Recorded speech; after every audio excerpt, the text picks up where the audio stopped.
So the Volkswagen Golf Mark 5 and Mark 6 are still very popular cars.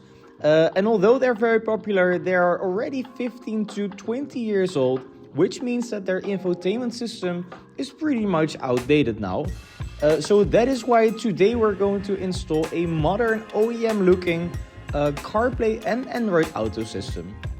And this system is of course provided by our friends at Audiovolt, and they actually have lots of car radios and Apple CarPlay modules for lots and lots of car types.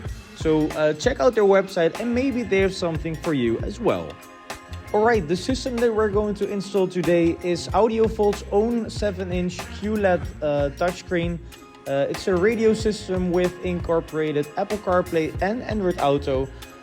And the nice thing is that this system can be used platform-wide for everything in the Volkswagen group. The Golf, the Polo, the Tiguan, the Transporter, etc. You can use this in all kinds of cars. So as you can see, the box comes with a lot of things in it. Of course, we have the manual of the system, and we have lots and lots of optional cables. For example, for DAB radio, or if you want to connect a backup camera, that is all already pre-installed into the wiring loom. And of course we have the Quadlock connector and the radio unit itself. So as you can see, the unit itself is actually pretty sleek, and at the back of the unit we have lots of connectors where you can wire up the Wi-Fi antenna for CarPlay, the normal antenna of the radio, and the rest of all the features that you can install optionally. You just have the option for it, so that's nice to have. And also in this system you can install your own speakers very easily through the connectors. There is also a optional microphone if in case you don't have one. You can install two USB ports, so one for charging and one for connecting wired CarPlay, which is always nice as a backup. And of course, don't forget that we also use a CANbus device that takes over the steering wheel controls and also gets that integrated into the system, which makes the whole system feel quite OEM. And to make this all work, of course, Audiovolt also provided a very comprehensive manual, as you can see right here. Alright, and so now one last look into the old system, and you can really see a good comparison with the new one, with the new modern screen and new layout. It just looks a lot better than the old one. Alright, so after we turned off the radio, it is now time to get off the first panel on top of the dashboard. And in case of the Golf Mark 5, this is a air vent, which you will need a removal trim tool for that, and you can actually get those at Audiovolt as well if you need one. And in this panel we have a sensor for the climate control, so we need to remove that as well. And then after that we have a couple of screws for the rest of the panel. And this is a Torx screw, so make sure that you have a Torx set before doing this installation. And then after that, this is all you need to loosen up in terms of the screws. And now you need to have the removal trim again and to carefully pry out the rest of the plastic. And be gentle here because the plastic is already a bit older, so it can be a little bit brittle and it can easily break. So make sure that you don't use too much force. And now you need to remove two Torx screws on top of the dashboard in order to get the air vents off.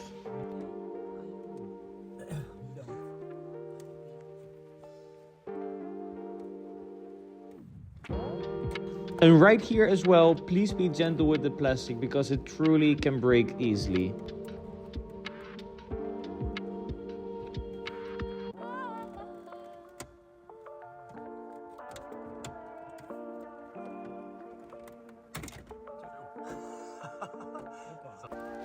Then move the panel out of the way, and then there is still two Torx screws left of the lower trim of the dashboard, which are located on the left and the right upper side of the radio unit.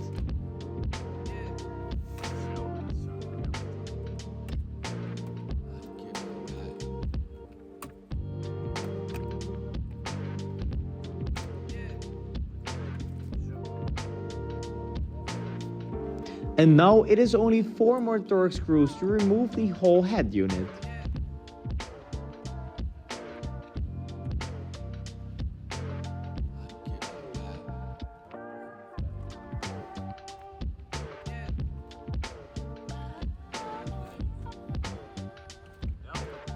And then gently disconnect all the wires and the Quadlock connector from the old radio.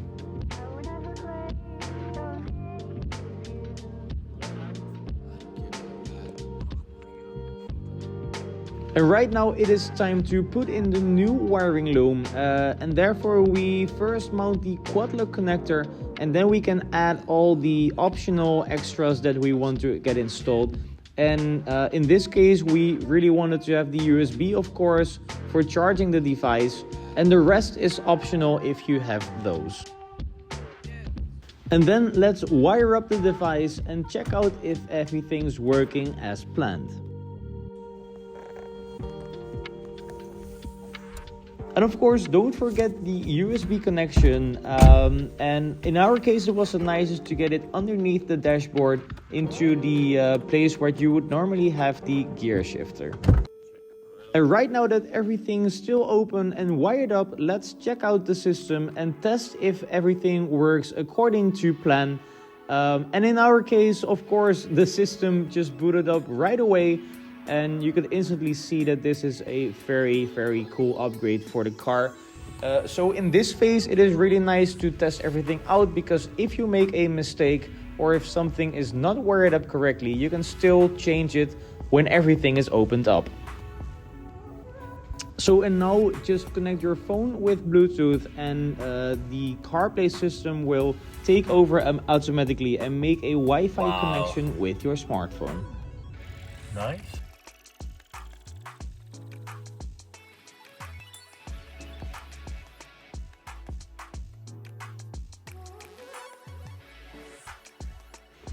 So, and because we also wired up a CANbus module, we still have a fully functional steering wheel with all the button controls. So we have the volume up and down, the skip track, and also the mute button. And the screen automatically dims if the light is turned on of the car, so that's also integrated in this system. And also you can change the lighting of all the backlights of the system, which is also very cool. So now that we've tested the whole thing and that everything works according to plan, it is now time to mount everything back together, and we start with installing back the head unit with the 4 torque screws.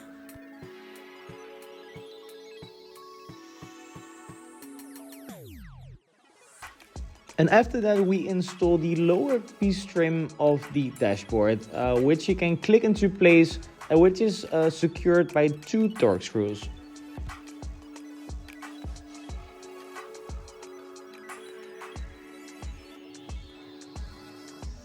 And now it's time to install back the air vent, which you can slide into place and click into place, and which is also secured by 2 additional torque bolts.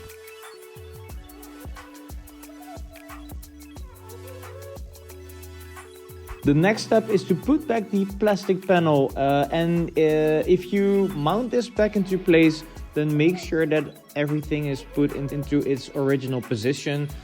Because it can be a bit of a hassle putting this back, and sometimes you don't even notice that like a plastic piece is not exactly into place, and if you mount it back, then you will have some creases and some gaps between panels, and you don't want to have that. And lastly, put back the upper panel with the climate control sensor, and don't forget to put the connector back into its place.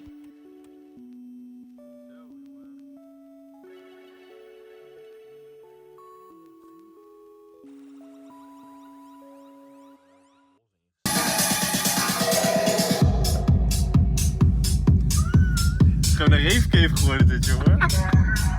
So I don't really know if you can hear it from the last clip, but the sound quality of this system is really nice. I'm always very critical about sound quality, especially if you use aftermarket systems, but this one is on par with the OEM sound quality, so that is really nice. So there we have it, a fully functional Apple CarPlay and Android Auto system in your older VW, which is just really cool. Right now you have the most modern technology into your car, and the nice thing is that everything is updatable. So apps update, of course, on your phone, and you always have the newest version of the user interface, which is just super cool. So the installation of this system was actually quite nice, and I think that with a pretty low effort you can make your older VW look brand new again, which is just really cool. And I can definitely recommend this system, especially because of the sound quality, and also the screen is really nice. It's a QLED screen with HD definition, which is always good. So if you're in the market for a aftermarket CarPlay screen in your VW, then of course keep this on your short list. And with that being said, thank you guys for watching to yet another installation video of them fast, and we see you guys in the next one. Ciao.